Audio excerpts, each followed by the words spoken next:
So second generation, I think they are having quite hard pressure or big burden on their shoulders, to meet their parents' expectation. Definitely, yeah. I guess in terms of career options, I guess education is huge in Korea. Personally, I've been through the Korean education system. I've experienced both, and I can see that the expectations in terms of educational sort of outcomes is very different. People who are used to the New Zealand school system understand that grades are not everything. C's get degrees. That sort of mindset.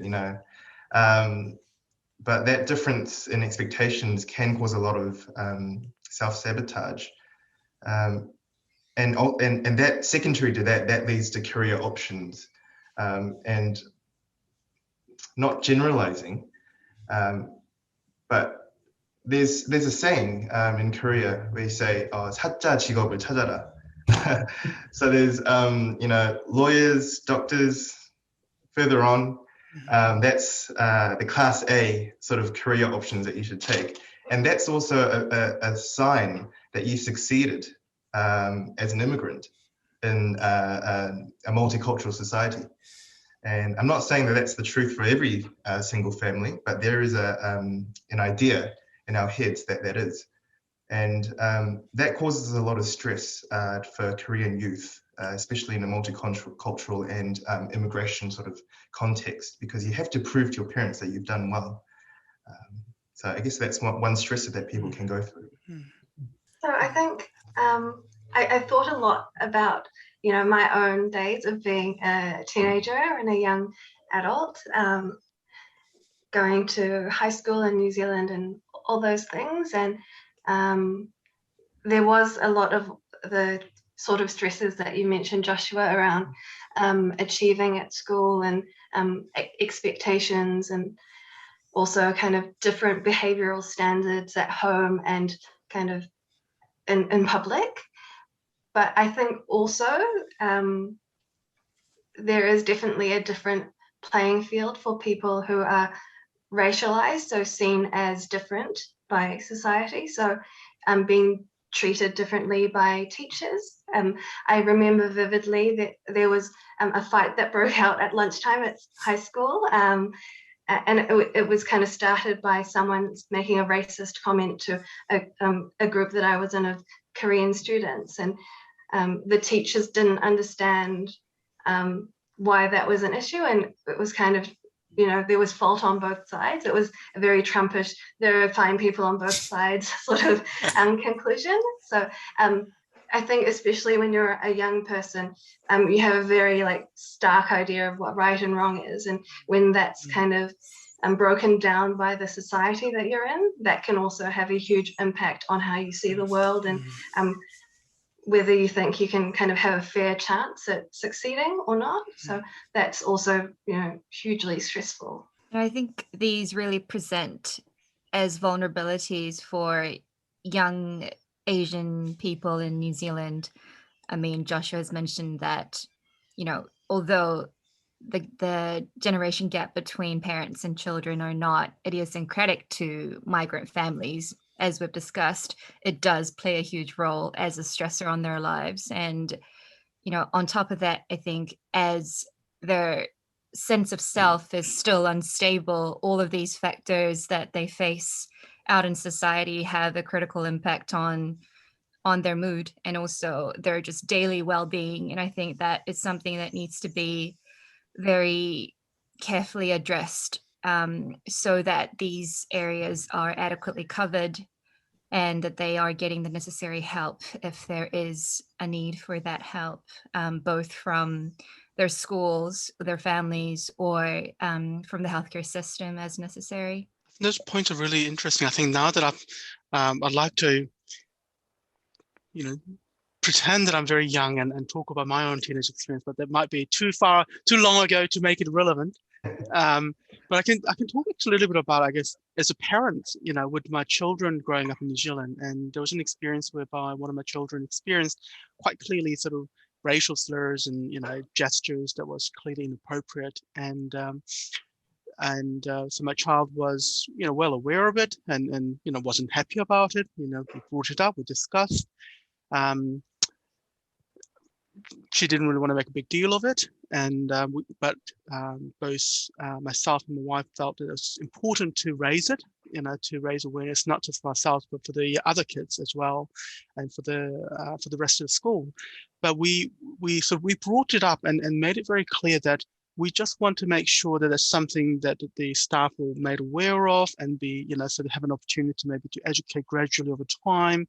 What we didn't want is for that person to be singled out, or that incident to be singled out, because then it actually unnecessarily put an attention and focus on that person. And interestingly, there was a tension of, yes, we're being marginalized, and there's just kind of racial slurs and gestures being made because the children were of Asian descent, but they didn't really identify themselves as necessarily Asian either, and didn't want to be necessarily seen as Asian who's bringing trouble or causing stir in the school. So we just need to be pointed out, but nothing more, not necessarily. But unfortunately, school had made a big deal out of it. It was public announcements, and it was interesting experience because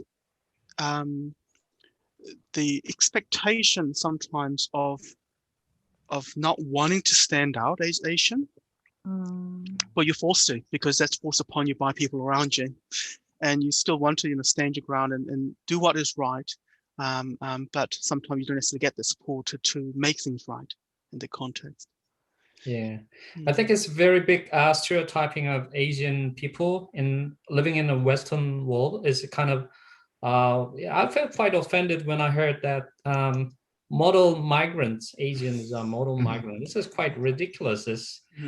We're not model, we're just human. We're living with other people, So I think that kind of perception is quite, smearing in the young Korean Kiwis minds. And then they are expected to be polite and then not quite standing up against, wrong behavior or whatever. Yeah. So I think it's quite important for them to express themselves in a safe environment. As a recent teenager, I would say that realization, I think I mentioned it at the very first of this meeting, that realization of that internalized racism struck me at a very late age. I guess when I went into uni in my young adulthood, when I started to have these conversations with my friends and with non-Koreans as well. I've realized that I've been using that internalized racism towards myself, saying, I'm that Asian kid, you see from movies, I tried to be that stereotypical Asian person as a defense mechanism to survive in this society where internalized racism is just there. And I would say a lot of my friends related to that because, we used to, dye our hairs to be a blonde Kiwi. We try our best to be a Kiwi bloke. And we try to live up to those standards.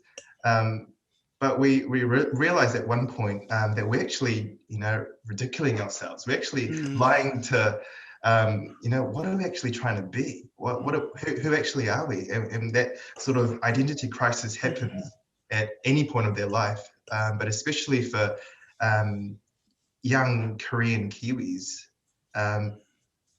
I guess it personally happened at a very late age, and we realize after we've done all of it, after we went through it all, and it's actually very normal that you do that.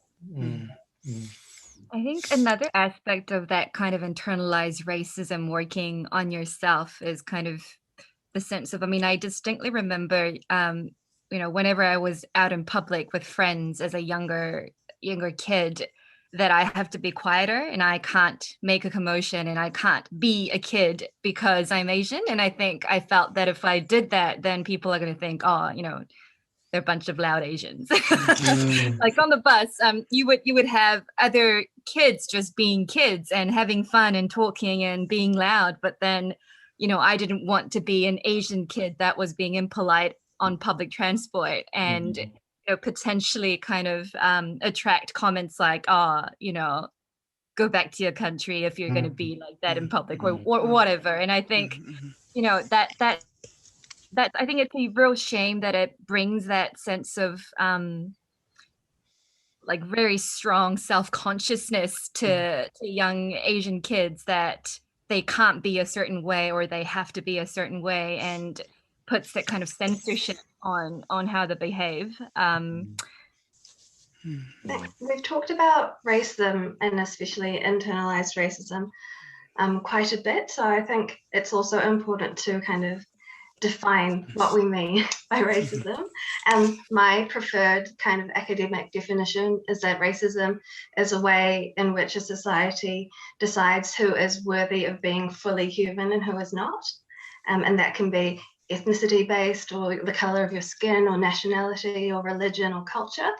But it essentially boils down to there being one group of people in a society that are allowed to fully be themselves, and others who are trapped in stereotypes, and sometimes those are internalized, which becomes internalized racism that kind of sets limits on how we can behave and act. And I think it's probably a sign of my being very far from being a teenager that I do really hope that if there are any young people who watch this, that they can have an easier time of it than I did. Yeah. And I think we've talked about like the migrant and I think like dominant society divide, or Korean and Pākehā people divide quite a lot. But I think to me it's quite notable that we've not talked about our relationship to tangata whenua. And one type of identity that I think more people of a migrant background are adopting is tangata tiriti, or tauiwi, or Pākehā in its original sense. And I think like in my personal journey of kind of coming to terms with what my identity is as a Korean person living in New Zealand, that was a really important part of it, kind of understanding how migrants came to be in Aotearoa New Zealand and Te Waiponamu, and understanding that if we kind of come to this country and honour the terms of te tiriti, there's no difference in standing between us and a white person in New Zealand. And I think that's a understanding that's coming through for Korean people of younger generations way earlier than I had access to that information. So I think that's a way of thinking about things that really gives me hope. Talking about the mental well-being among young people and teenagers is nowadays is the game and gamblings and drugs. It is quite prevalent. So it is a big issue, not necessarily among Asian or Korean Kiwis, but, also with the mainstream youth and adults. How do you think of that issues in Aotearoa New Zealand, Dr. Aram Kim? Yeah. It's probably not talked about as much because it is still so strongly stigmatized. The issues around drug and alcohol, gambling and addictions, just like mental health issues, it is still very much stigmatized in sort of Asian and certainly in Korean communities, and it's not talked about. But I think the fact that it's not talked about doesn't mean that it's not there. In fact, that we do see a lot of young people coming across with drug and alcohol issues. I think there is that, as you mentioned, and so of the model citizen, the stereotype that's imposed, that people who go through these issues are somehow, I think, labeled even particularly worse because you're Asian. You're not expected to do these things. But I think the bottom line is actually we're all human, and I think what's also really interesting is that I think there is this slight naivety that also exists in that in many countries, certainly in Korea, the issues around drug is not as prominent because it's so strictly controlled. The exposure to drug is not so so strong. But on the other hand, in Korean cultures, binge drinking and drinking to excess is very normalized and seen as very what young people do, or what people do when they get stressed, for example. So as you say, in terms of coping strategies, people turn to, for example, drinking, and that's very normalized, okay to do. And I know that obviously in New Zealand, especially young people, the binge drinking is still an issue as well. But I think there is the element of people engaging in that, not either being normalized or just not talking about it because people just see this as just as a, especially as a criminal act, not necessarily as an issue of health. So the people will then just go hush hush, don't talk about it because we don't want this person to get into trouble, and they end up not getting into sort of accessing right kind of support. I think it is important, as I think everyone's mentioned, that I think adolescent period is the period when you're developing really rapidly. Your brain's growing rapidly, your body's growing rapidly, it's going through a lot of changes, but also there's a lot of that kind of sense of building your identity of who you are. And in the process of that, people, and I think one of the key things that happens is you do experiment, you do try new things, you're trying to discover who you are. And the process of that, sometimes, you know, people can go down to the route of, you know, trying drugs or getting into, sort of kind of risk-taking behaviors. I think it's important to acknowledge that, you know, these things happen, and it in itself isn't you know, mean that that's, you know, where you go down and that's the path you're on, but also recognizing there's some risk involved, and getting right support at the right time and early on is really important.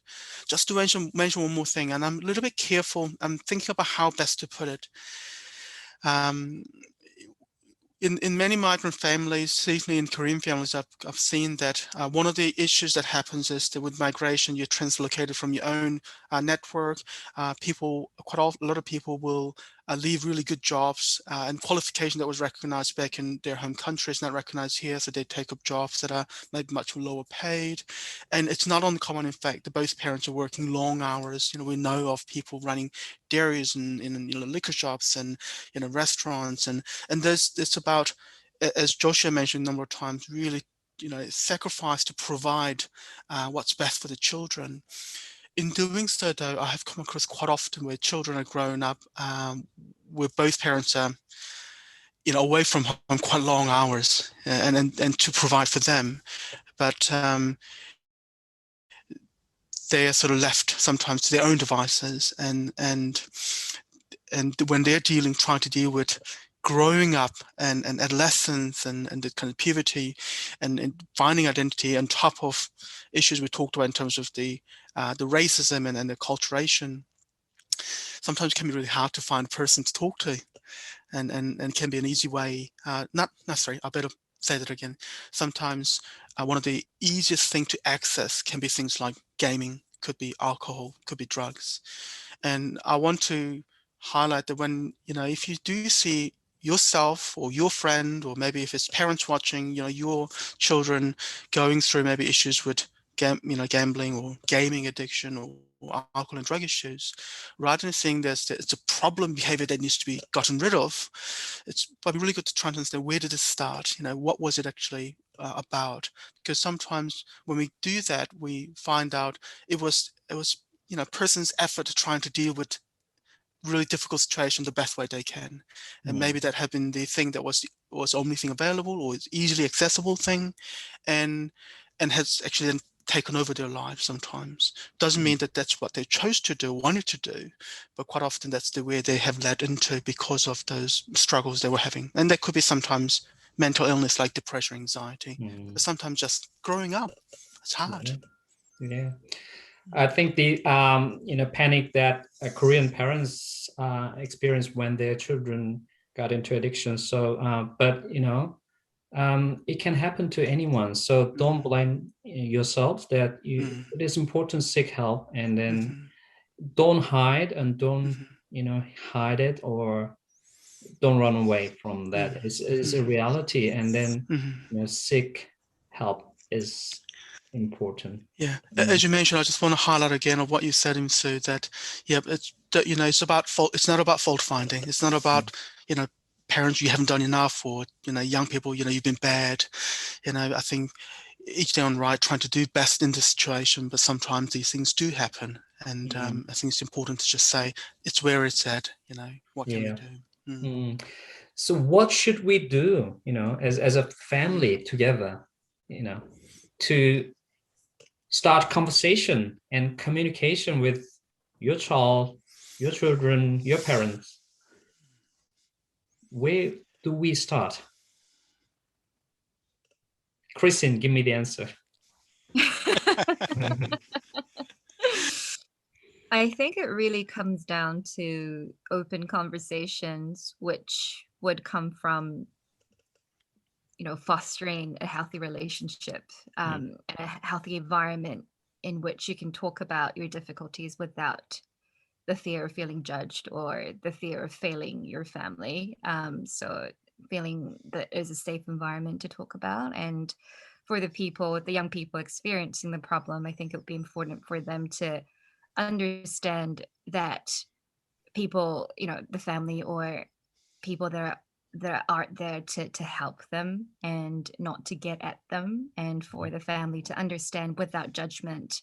I think deferring judgment is really important with difficult issues such as addictions, in which the young people have essentially sought to self-medicate themselves from their difficulties and their problems, and for them to feel safe and understood so that they can openly discuss their problems and seek appropriate help. So I think fostering an environment and an atmosphere of openness and and deferring judgments, I think that would be really important. That's good, thanks. Yeah.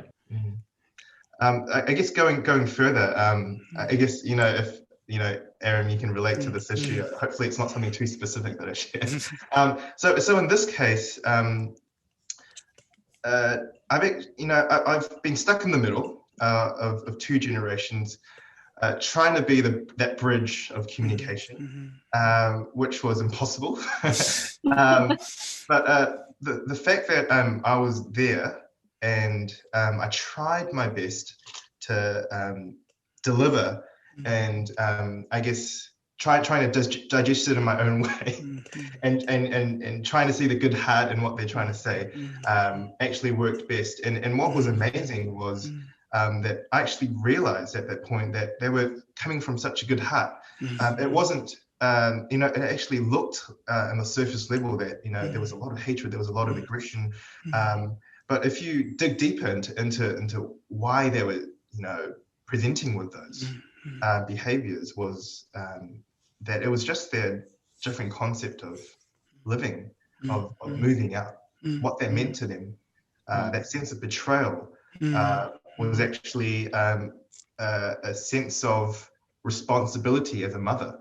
I need to be able to take care of my children. What are you doing? I need to continue doing what I do. This is what I believe as a mother is. And for the daughter, it was I do care for you, and I feel like this is the right way for our relationship. So that understanding of how a family looks like, and how the family members actually care for each other, realizing that is such an important process. And we need to acknowledge how difficult that is, right? Yeah, absolutely. But it's beautiful that, as you said, that when you come to the point of they both value each other, and they both valued being a family, and they had best intentions in mind, but the way in which they were going about communicating and solving out that they're probably relatively minute details, or things that are more peripheral rather than really the core values, have become taken over, isn't it? And I think those cases we really do often, I think, see. And when you get to the point of recognizing that, I think it does bring some level of it's actually quite beautiful. It's quite beautiful, and understanding that the core values of a family is quite identical, even within the generations, because the cultural differences are obviously there, because the second generations tend to get exposed to different settings, different understandings, but you actually grow up in the same house, and you talk the same language, you eat the same food, and you share the same, hardship, and throughout your lifetime, you might be 10, you might be 15, you've lived 10 or 15 years with the same family. So that core value is the same. So sharing, going really deep and going down to the core value of or what they think is important, and that's so difficult, but we need to go through that. It's amazing to hear that we can do it together. We can do better, right? Definitely. There's more than you think. It's good. Yeah. Well, I guess coming from a public health background, I think that prevention is, much more effective and should take up a bigger amount of our time and resources than kind of the ambulance at the bottom of the cliff. So kind of broad structural interventions, I think, should be something that we do talk about. So acknowledging that racism hurts us all, parents and young people. I actually did a piece of research that used a big national data set that found that there was an association between caregiver experiences of racism and children's diagnosed mental health conditions. So, racism is a collective hurt, and anti-racist interventions are an important part of improving the mental health and well-being of all people affected by racism. It's also important to measure what's going on. And I think that people working in the health space, we all struggle to get high quality ethnicity related data about health service use and outcomes related to ethnic community groups. So that's another important thing. And we need more people like all of you to do the kind of specific community related work and developing the programs that will make a big difference to the lives of people who need to access these services. Everyone, you guys were great today. It was a great opportunity for me to thanks for Aram for inviting me to this conversation. I'll be honored to continue to have this conversation with you guys and share some information and my personal views with mental health to the public. Mental health is very difficult. It's a very grey area. It's a very personalized. We can't really define it really well, especially being a Korean. It's very stigmatized, and there's a lot of, it's a tabooed subject. But what's amazing about it is once you dig deeper and once you talk about it further, it becomes clearer, like in anything else. So encourage you guys listening or seeing this video to continue having a chat with anyone you feel comfortable to. It could be a health professional, it could be a close friend of yours or a family member, anyone. Talking definitely helps. So all the best, guys. Thank you. Aram? So it was a real pleasure to talk to you all and listen from you all. I really hope that we'll have another chance to talk more on certain issues and really get into the nitty-gritties of things. I mean, each topic that we touched on, like whether it be racism or intergenerational gap or any of those things, are such a big topic. So I really do hope that we have a chance in future, formally or informally, to talk more on this. For our viewers, I really just want to say that you're not alone. You've got people here, Korean New Zealanders or Korean diaspora or 1.5 second generations, whichever you name it.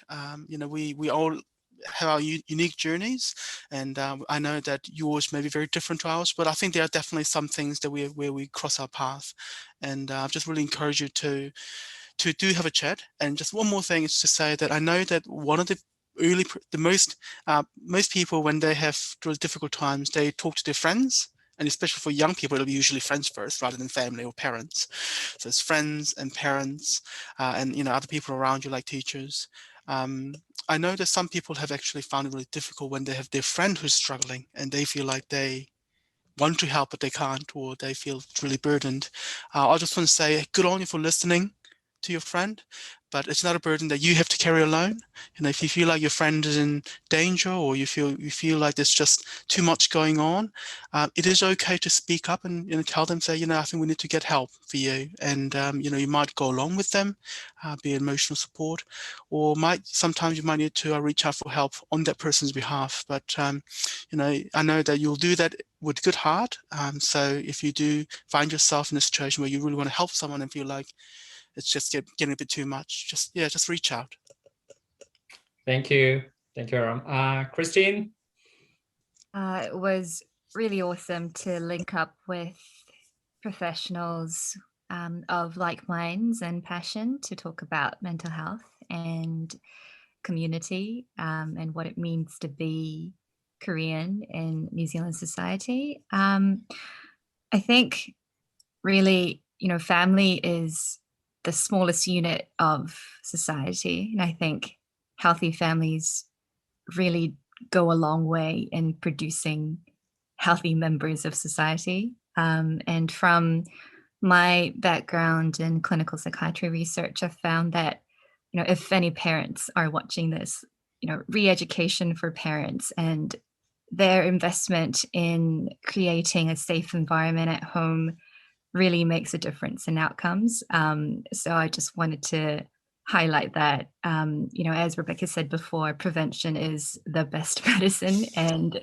we can all do our part in paying more attention and, being more attentive to our children and how they're doing, how their day's going, and just creating more conversation and opportunities for relationships within the home. I think those are critical things that we can all do as a small step to creating an healthier society. And therapy is not scary. Therapy is not embarrassing. Therapy is not a disgrace. You are not a failure or a weak person for seeking help. You are, in fact, a very courageous and a very strong person for acknowledging that you need help and for reaching out and being proactive for the resources that you require to live your best life and provide the best life that you can for those around you. So please do not be discouraged, because it is a good thing. Thank you. Thank you, Christine. Rebekah? Firstly, thank you, Imsa, for inviting me to this conversation today. And I guess for any young people who are watching, I really do want to reiterate that, you are just, such a special and valuable person just for being yourself, separate from any achievements that you have made or feel like you need to make. And also you deserve to thrive and be happy, and you have a right to be as well as possible, So please don't forget that you're worthy of that level of happiness. And also that identity is something that's self-determined. So you can decide for yourself what your identity is, and you don't need to feel like you're trapped in by anyone else's expectations. And just like Christine said, the strongest people I know are the ones who have sought therapy when they've needed it, because they know that they need the help to keep being themselves and all that they are. So if you need to ask for help, definitely do. And I've just got a few recommendations. So one really exciting thing I've noticed is that in the last few years, there are lots of kind of young Korean people in New Zealand living in New Zealand who are very artistic and creative. There's off the top of my head, Imugi, there's filmmaker Nayeon Lee, there's the dancers, Jaung Huddle. So I think art is one of the most powerful ways of kind of expressing identity, and it's really exciting to see this burgeoning Korean New Zealand art scene. If you're more interested in kind of exploring what it means to be tangata tiriti, Asians supporting Tino Rangatiratanga is a great place to start. We're on Facebook and Twitter and Instagram, and there's lots of resources that can start you on your path to discovering that aspect of living in New Zealand. And if you want to kind of access more Korean history, especially with a bit of like a social justice or activist bent, there's Korean New Zealanders for a better future, Korean New Zealanders for a better future. You can search us on Facebook, and hopefully there's some things there that might be interesting to you. So yeah, thank you for listening. Thank you, Rebekah. Okay, so it's now time to end this amazing conversation. So last one, I would like to talk to young people or Korean parents. Don't forget, we are here to help you, so we can move on together. Thank you very much for your precious time, and then I wish you all the best for you guys, and then let's celebrate diversity in New Zealand. Thank you.